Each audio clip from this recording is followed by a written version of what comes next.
Hi, Read Through the Word friends. Today is Wednesday, October 4th. And so glad to be here with you today. Loving the New Testament. Loving going through the life of Jesus. The name of today's lesson is Outside the Box. We're going to be focusing on verses from Matthew 11, 28 through 30. And Luke 7, 36 through 50. So I'm going to just start out by reading Matthew real quick here. Verses that we're very familiar with, that we have heard many times. Come to me, all you who are weary and burdened, and I will give you rest. Take my yoke upon you and learn from me, for I am gentle and humble in heart, and you will find rest for your souls. For my yoke is easy and my burden is light. We all love that verse, don't we? The yoke was often a symbol in the Old Testament of foreign oppression.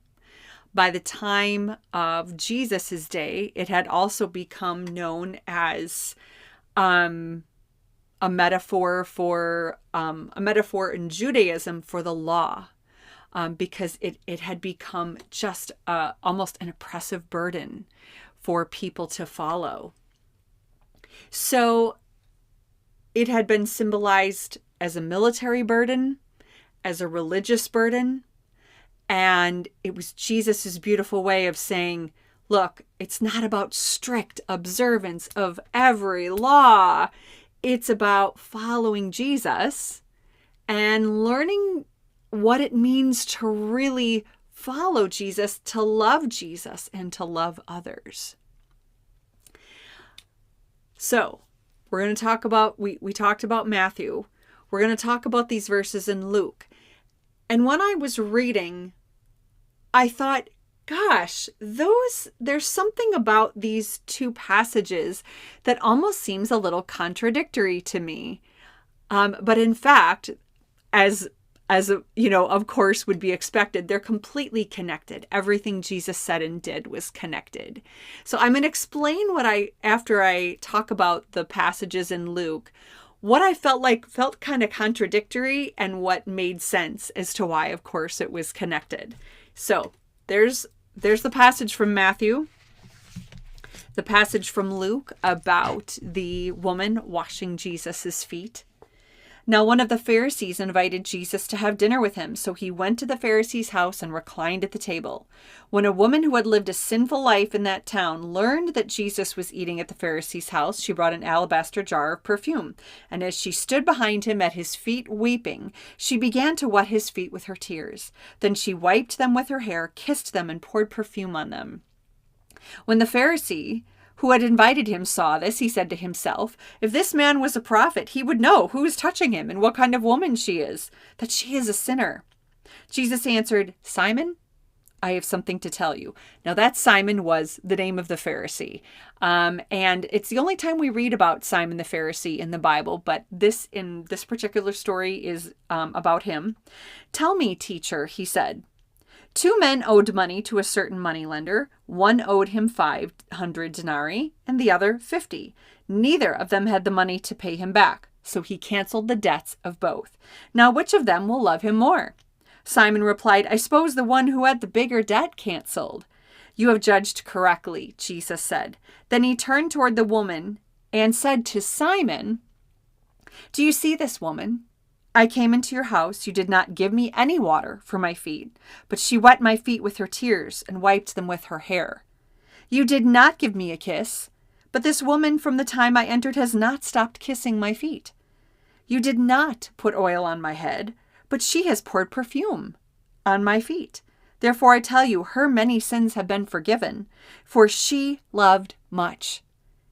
But he who has been forgiven little loves little. A story I also love. So let's talk historically a little bit about this.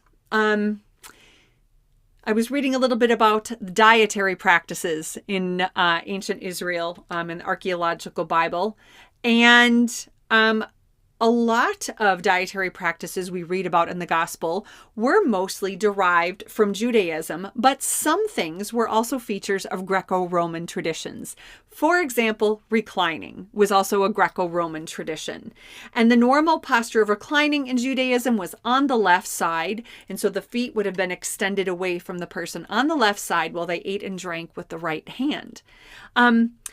This also kind of gives a better picture, because as the woman was, doing these things at Jesus's feet, he would have been reclining at the table with the others, and they would have been able to continue their meal while she would have been at his feet. So just kind of an interesting picture there. Jewish leaders often wouldn't even talk to women in public. So the fact, and in addition to that, eating with sinners, okay, for Jewish leaders to eat with sinners was like a huge warning, a huge no-no. We don't do this, right? So you kind of start to add all these things up. This sinful woman was at his feet. And, you think about how offensive this would have been to these men. So Jesus is participating in something completely offensive to them while they're eating dinner.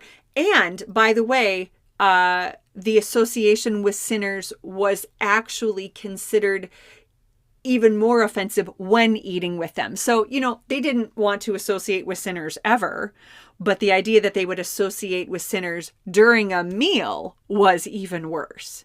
So this whole thing, right, was super offensive to these leaders.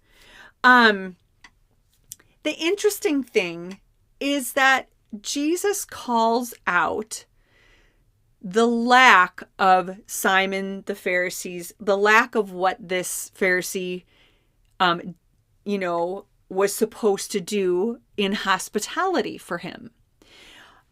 At this time, practicing this, the foot washing the feet of a guest when they would come to someone's house was like the minimal expectation of hospitality. And Simon the Pharisee didn't even do that. He didn't even do the minimum. Yes, there were other stuff that, there were other things Jesus said he didn't do too, other customs. But he didn't even do the bare minimum, which would have been just to wash Jesus's feet. Now, this wasn't a Jewish, there were lots of, Jewish laws about ritual cleansing and things like this. As far as I know, this wasn't a Jewish law, but it was a common custom of hospitality to do these things. And this Pharisee didn't even do the minimum.